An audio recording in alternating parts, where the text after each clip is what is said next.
Ah, blessings.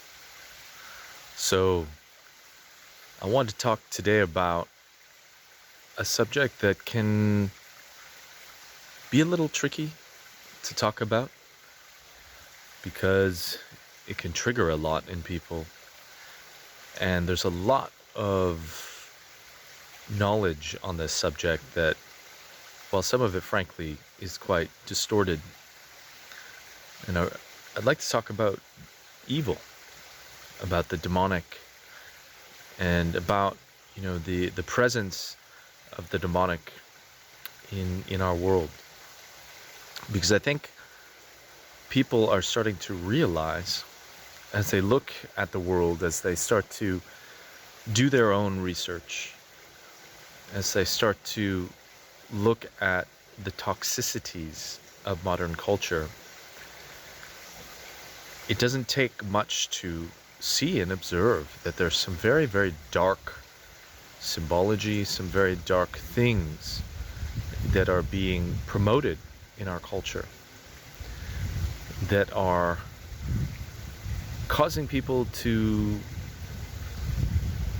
I shouldn't say cause, because we all have free will in this realm, we all have choices, but they're definitely influencing people, conditioning people to live lives swaddled to negative patterns, to be bogged down by toxicity.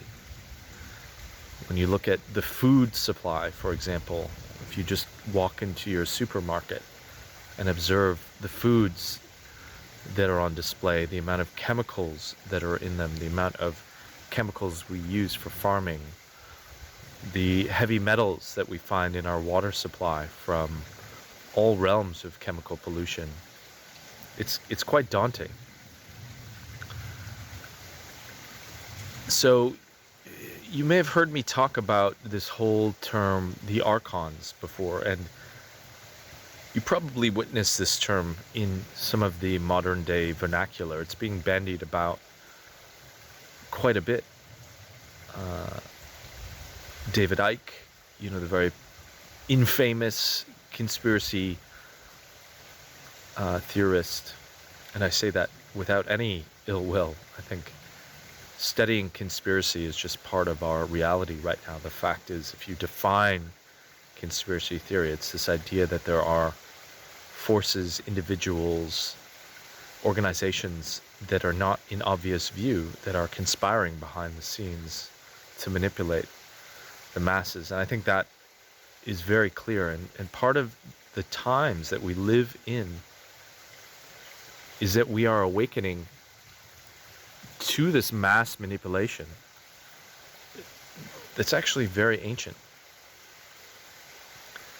And it's very important for us to wake up to this, because there's all manner of prophecies stating that this is a time of great awakening when humanity is coming into a real sense of its divinity and is shaking off the chains of thousands and thousands of years old tyranny.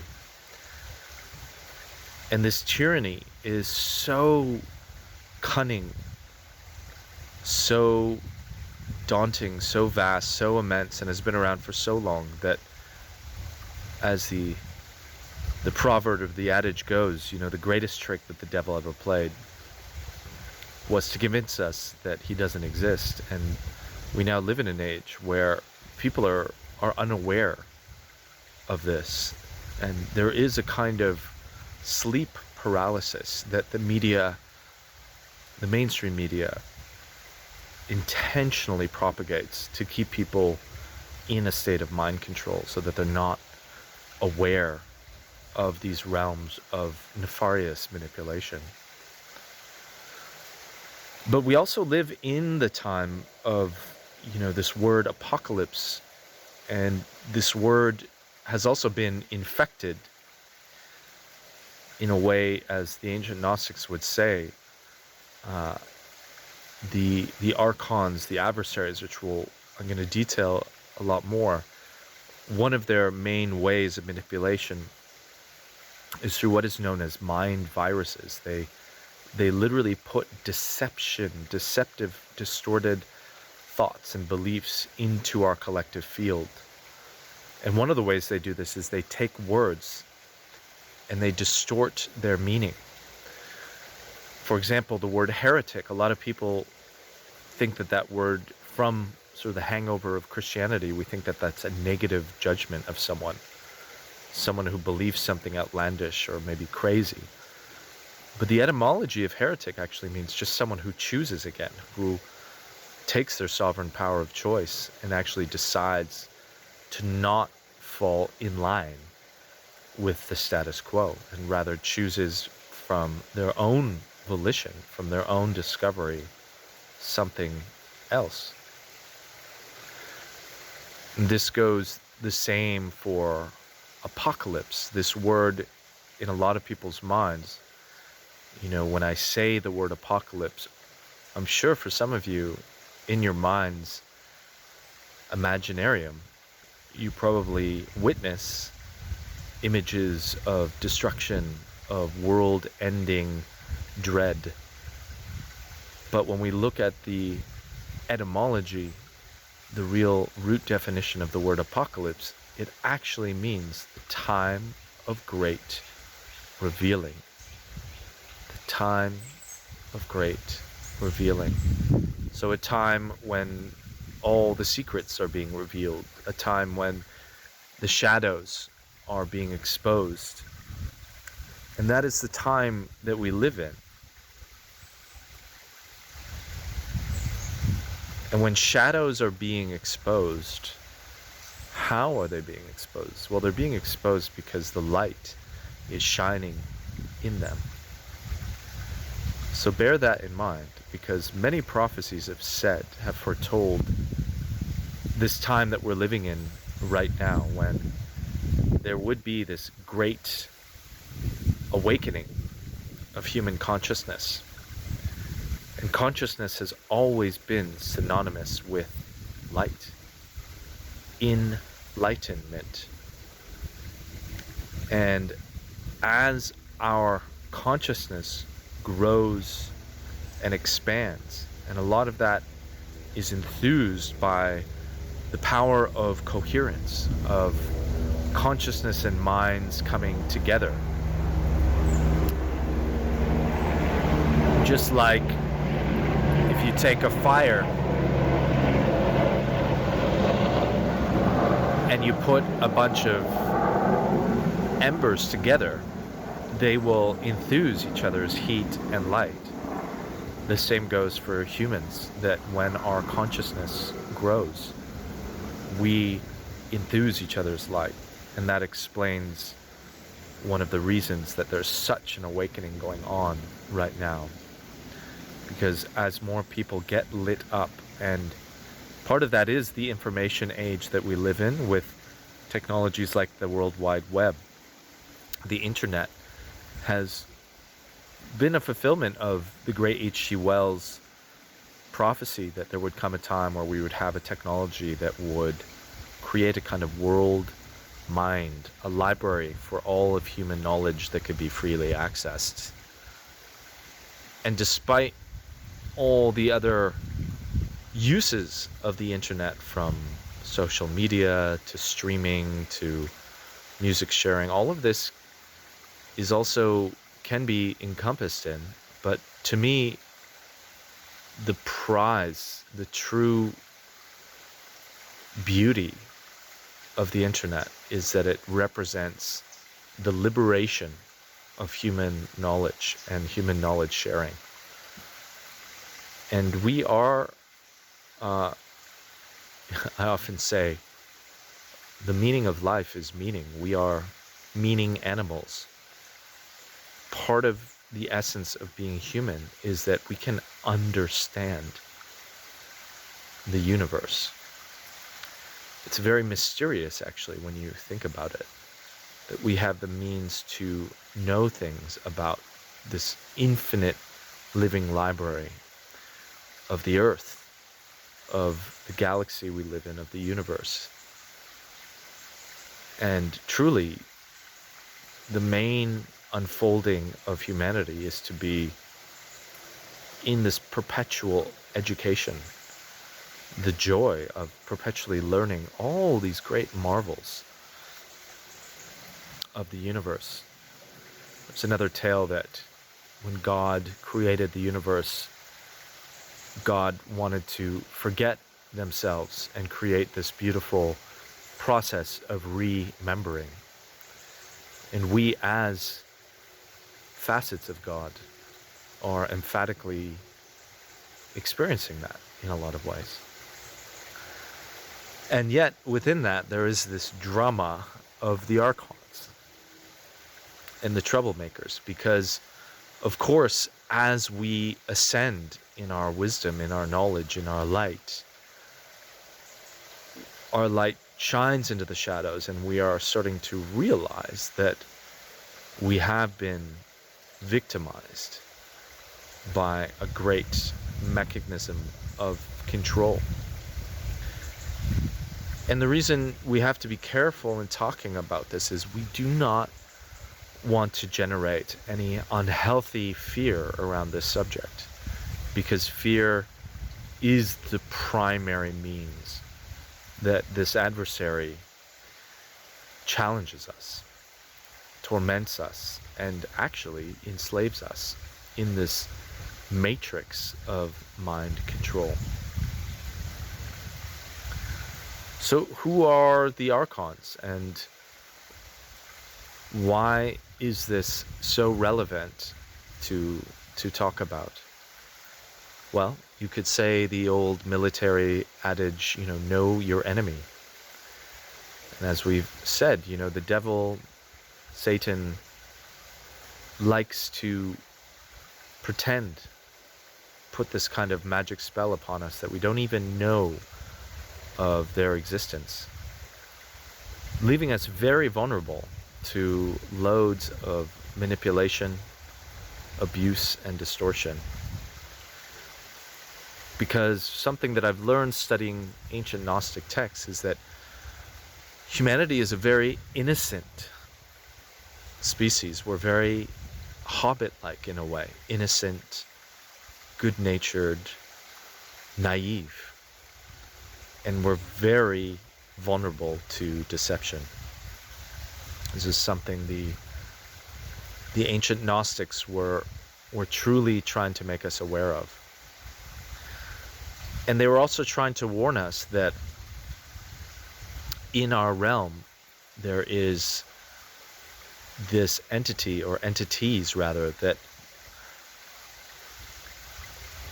offer a tremendous challenge to our evolution. And there's even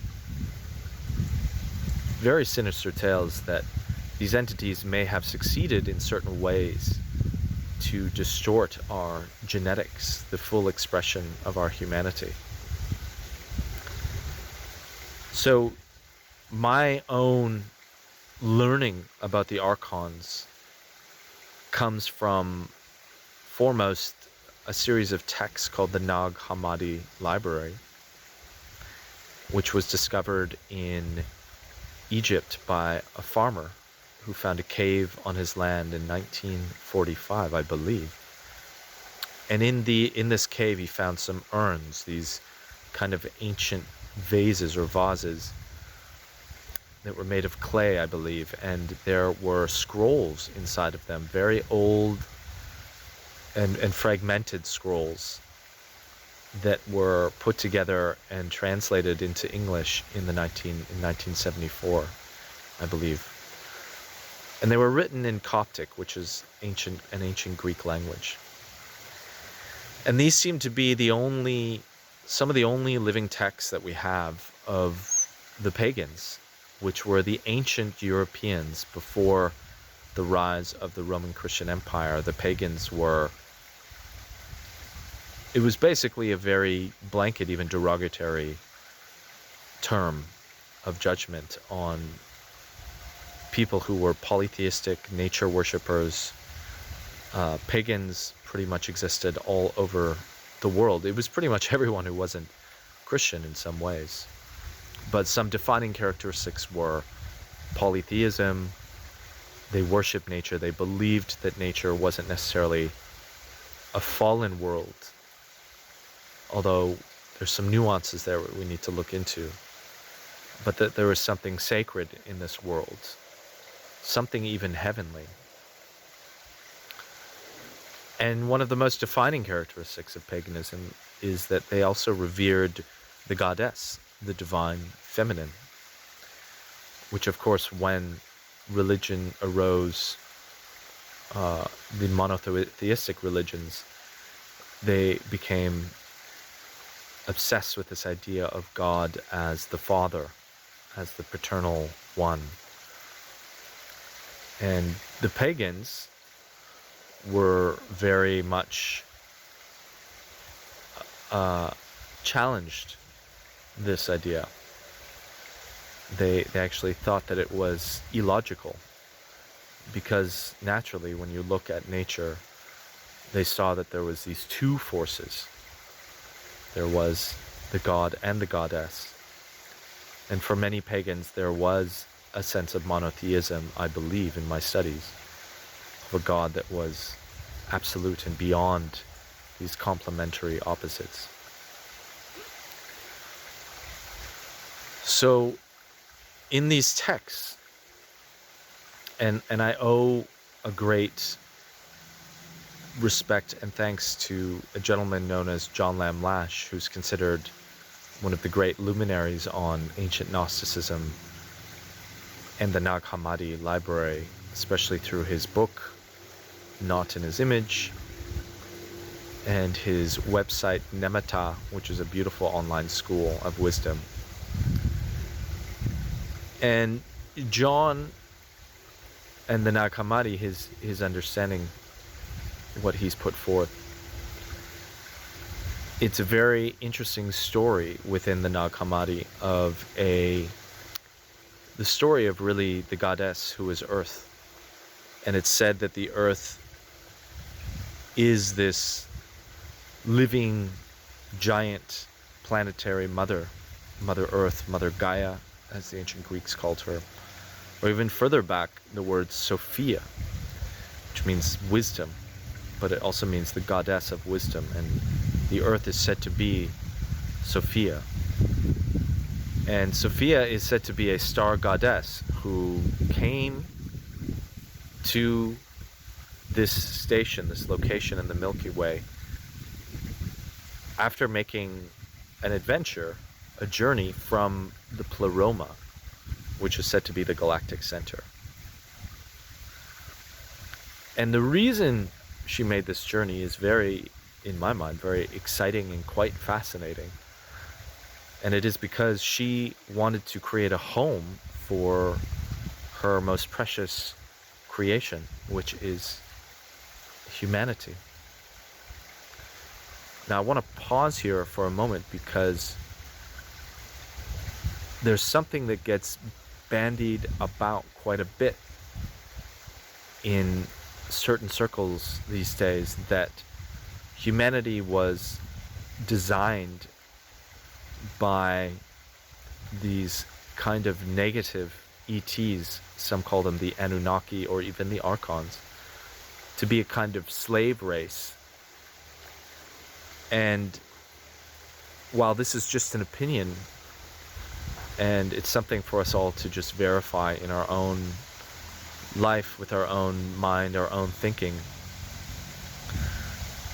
but there is this notion from John Lamb Lash that this story of the Anunnaki, which is apparently found in these ancient Sumerian texts, some of the most ancient in the world, written by Zecharia Sitchin, or rather translated and then analyzed and written about by this very brilliant man called Zecharia Sitchin.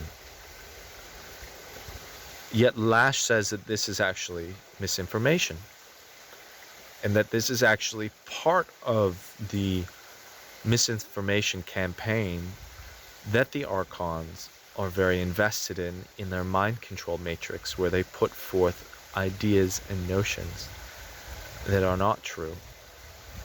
And due to humanity's naivete, we often will believe them, and then these beliefs will distort us and take us off our true paths.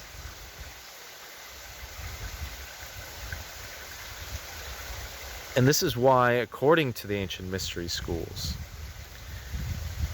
the Gnostics, those who know as God knows, which is something we all have the extraordinary capability to become, the Gnostics were very invested in their mystery schools, these spiritual universities where the adepts, the students, would study how to be basically in mastery over their minds, because it is said that the Archons are not necessarily physical beings, but they are interdimensional beings that can prey upon our minds by possessing us, possessing our thoughts, putting forth thoughts that we identify as our own, and yet they may not be our own thoughts. Now that's a big thing to digest, and it could even seem quite frightening to acknowledge that our mind is kind of open. It's an open conduit. And yet that is the sobering reality that we must be responsible for. This is very much known in shamanic circles, that the human mind is open and that we have to have elements of discernment, caution, and guardedness to be discerning over our thoughts, to make sure our thoughts are our own, that we are sovereign over our minds.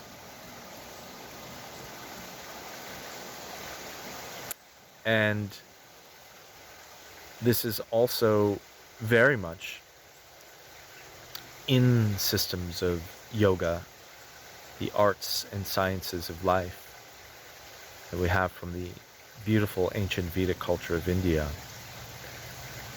This notion that we need to not identify with our thoughts, because our thoughts are coming from a limited dimension of our being. And if we are unaware of the workings of the ego, which is our self-identity, which serves a very important tool or aspect of ourselves, but if we are over-identified with that, then we leave ourselves to being naive to the fact that every thought that we think may not be our own.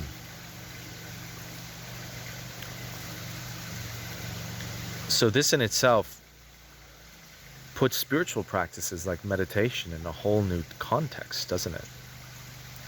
It's almost as if it's a form of psychic self-defense, and also a working of purification. For if one has been unaware of this mind manipulation for most of their life, chances are they have been inculcated with, they have absorbed tremendous toxicity, just like our bodies absorb tremendous toxicity from modern living and modern diets. So too do our minds become toxified by poisoned beliefs. And so it is said that meditation is also a process of fasting for the mind. And fasting is seen as one of the most beautiful, potent, and tried and tested ways that we can purify the physical body. But when we do meditation, we are also doing the same for our mind.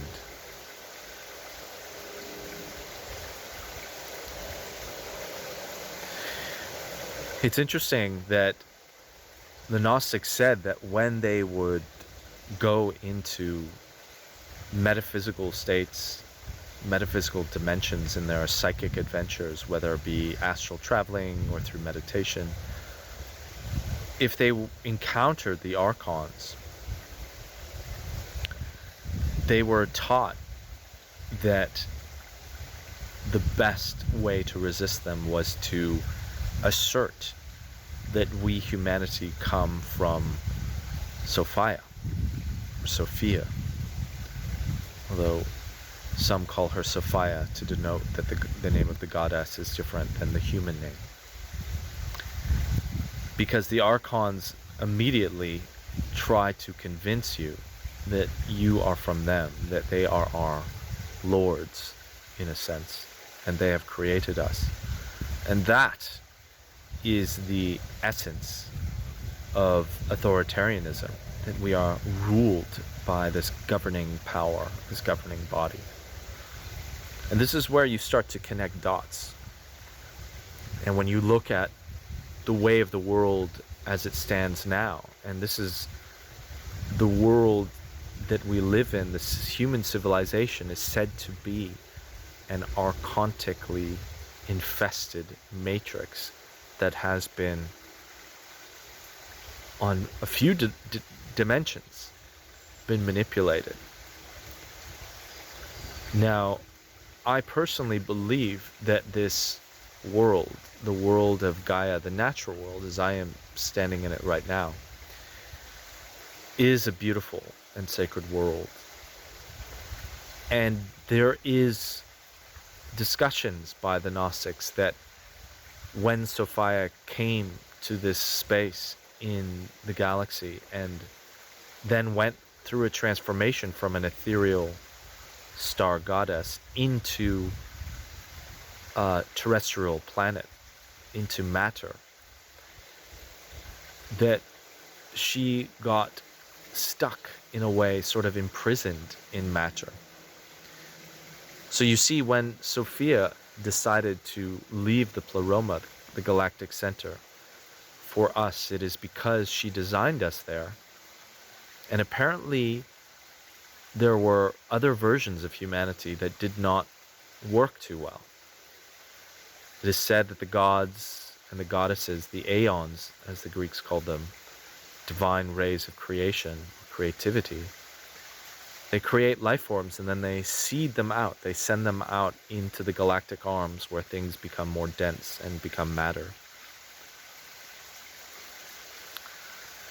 And Sophia loved humanity, or the anthropos, which is the essence of humanity, so much that she decided that the next version she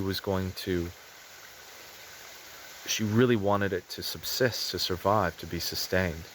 And so she had this plan that if she turned into a planet, it would somehow take place, that she could cradle and nourish and nurture this growth. It's a very interesting story. And when I heard this story, and I consider myself a keeper of this story now, kind of like a druidic bard, and when I share this story, I always get so lit up because of the resonances in this story, the resonances of truth. Because if there's one thing we can have faith in, a sign of God, Goddess, the divine, it's that truth is a reality. And truth is felt. It's felt as something primal in our being. Through this resonance, through this vibration in our being, we feel that it is true. And this story, when I first studied it, when I first heard it, it was like my whole being quivered with this knowing that yes, there is some blessed, beautiful truth that also helped me make sense of our current reality in a huge way. And so when Sophia came, she was doing so in a state of novelty. She had no idea what would happen to her, because she had never, no other Aeon had left the galactic center. And so she started to materialize into this planet. And apparently it was an agonizing experience. And that is why the first billion years or so of the Earth's growth, geologists and scientists tell us that it was an inhabitable planet of just volcanoes and chaotic ecosystems. It was basically Sophia freaking out, trying her best to control matter and to move into this new incarnation of herself as a material planet.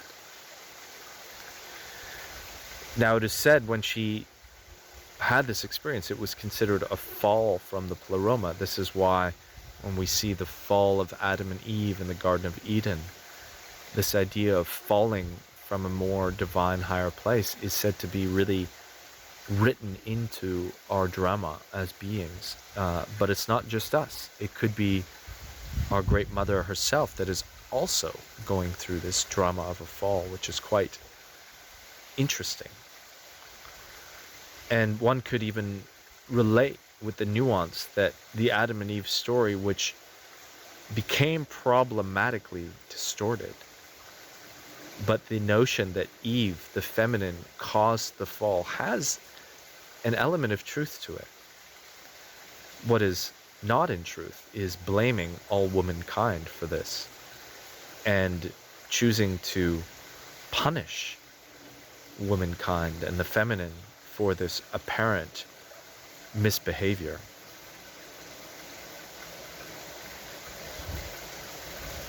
And it's interesting to note that, because God was angry with Eve and then Adam for this. And it is said one of the chief attributes of the Archons is their wrath for humanity.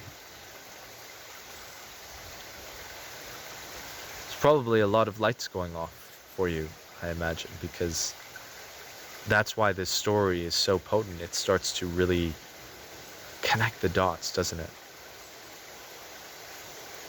Knowledge is power. So it's interesting because when I first had my red pill moment, as they say, it was very much after university, where I studied media information technoculture. It was really a 4-year crash course in studying the mind control matrix at university level, so very high level programs. And I came out of university quite cynical. I'd been studying the propagandas of war, the lies and deceptions that governments use the media to propagate. And 9/11, the falling of the Twin Towers, was undoubtedly the big red pill moment for me, as I started to research all the inconsistencies with the government certified story that we were told about it. And at some point I fell down that rabbit hole of finding the evil reptilian lizard aliens. As happens when you research conspiracy, it seems like there's always a rabbit hole that leads you to these ideas. And of course, at that point, I kind of turned away in anxiety and thought, oh my gosh, this is too much, too paranoid, too crazy. I'm not going to go further there. Yet, when I started to study the Nag Hammadi and this story of the creation of the Archons came forth, so you see, when Sophia came to this station, this location in the Milky Way, it said that when she stopped, some of her energy carried on, just like if you hit water with your hand, there will be waves that will carry the vibrational information of your strength, your being. It's said that Sophia's energy rippled through the ocean, the plasma ocean of space, because it's not empty space, it's plasma. It's this kind of ether that's in between matter and energy. And it was said that there was these inorganic particles floating in space, and they became fertilized by the very fertile and potent energy of this goddess. And it gave birth to these life forms. And archons actually means the ones that came before, because at this point in the story, humanity had not yet been created.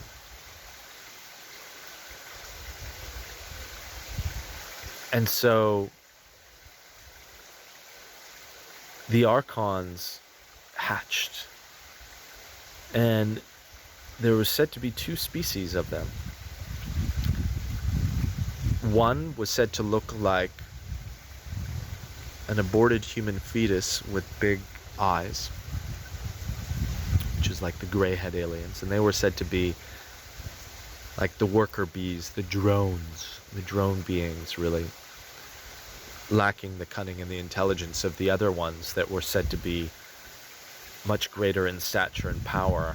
And they were described as being lizard-like and almost lion and lizard-like, these fearsome reptilian entities. And one of them asserted themselves as the leader of all the others and became this kind of demon king in a way. Now, it's interesting because the archons are said to be filled with not only this wrath, this incredible anger, but they're also said to be jealous of humanity. This is interesting because in the renderings of evil in, for instance, Christianity with the tale of Satan and Lucifer, we see this similar defining characteristic, that Satan was jealous of humanity. And this idea of jealousy is said to be one of the chief ways that we can actually track archontic possession in our own being when we come into jealousy. And it's interesting because in some thinkings, jealousy is very much seen to be connected to lust as well. And in our world, one of the main powers of distortion that this archontic matrix operates is through keeping humanity in a state of lust and distorted sexuality. That's one of the primary ways that we are possessed and taken off our divine path of unfoldment. So what's interesting here is that I've sat with this for many occasions, trying to understand the nature of the archons and what, in an empathic way, where did this wrath, this jealousy, what does it really mean? And I've sat with it with love, because I follow the credo of Leo Tolstoy, which is everything I understand because I love. So I've sat in these spaces of meditation and contemplation, filling myself with unconditional love, which I then send to these archons, because it is said they are also our cosmic cousins. And yet they are not said to be evil. The Gnostics are very clear on this, that the essence is more sanity and insanity, whereas humanity is naturally profoundly sane. The archons, because they were not designed with the same proper procedural love and thought and rigors that we were from Sophia, they were sort of incomplete misfits in a way. And I've actually been able to get into these fields of compassion for the archons, because I start to realize, my gosh, I understand they are jealous because we are this shining light of a being, this divine, radiant being. And it is said that their light is almost non-existent. But they must have an element of light, one would think, because everything in the universe is from that absolute light of source. And so I understand where they come from in that sense. Now, that doesn't mean that everything is sorted. It just gives me this understanding that, this matrix that we all live in, which is this world of archontic deception, because over time the archons have possessed many, many humans, especially powerful, influential humans who are engineering our world in such a way to be a space of control and enslavement of humanity. Because the archons are said to really hate humanity, because we are seen to be this, if you think about it in a microcosmic fashion in a family, and you have that one brilliant child that the parents laud and kind of fawn over, and then the other children are sort of given, the scraps of love. If that is how that family works, usually that star child will be resented by the other children. And this is where the archons' plight can be understood. They feel that they were not loved, properly designed. They've been given this kind of short end of the stick. Now, we have to be careful here, because that doesn't mean we want to just call upon the archons and run into their lairs and just Care Bear stare and assume that everything will be all right. We have to be very careful, because they're very good at being manipulative of our consciousness. And if we aren't doing the work of meditation, if we aren't properly investigating our beliefs, if we aren't properly disidentified with our mind, if we aren't able to witness and observe our thoughts and be able to really discern when a false or a true thought comes in, then we're very vulnerable to these manipulations.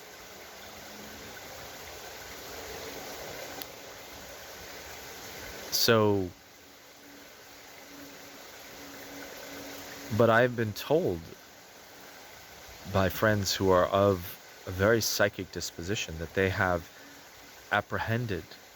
Now, I've had encounters with archons, but I haven't apprehended this scene that I'm about to describe. A friend of mine said he's been in astral travels, in waking dream moments on board spaceships, where there is galactic federation meetings between many different star species, including humanity. And at these tables, at these councils, there are archons who have somehow, in some way, decided to convert toward this more benevolent organization and community, and are on a path of evolution towards growing. And I find that very interesting. And in some ways, the Gnostics foretold this. They said that the archons are actually our greatest teacher, because their challenges to us make us wake up and strengthen the essence of our humanity, our lovingness, our sharpness of mind, our powers of discernment. They strengthen this tremendously. And that eventually we can play a role in aiding them and supporting them. But we have to be careful, because it's like you wouldn't walk into the prison cell of a serial killer just assuming that you're going to use your kind good nature to win them over. We have to have strong boundaries, and we have to start by doing a tremendous amount of work on ourselves. And it may not be our role to be directly involved in some kind of Archon rescue mission. In fact, I think the majority of us is more or less about raising our own vibrations and our own connections to God, Goddess, to help bring forth more divine energy into this realm. For it is said that Sophia herself can be corrected, in the words of the Gnostics, that this fall can be resolved, and that humanity plays an integral role in that. So I'm going to leave things there because this has gotten on to be such a long talk.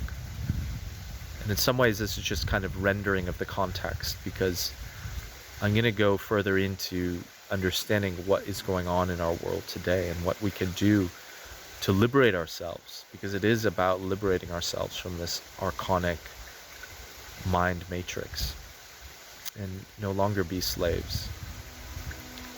But I'll leave that there for now with this beautiful stream, churning the hymns of the goddess Sophia for you.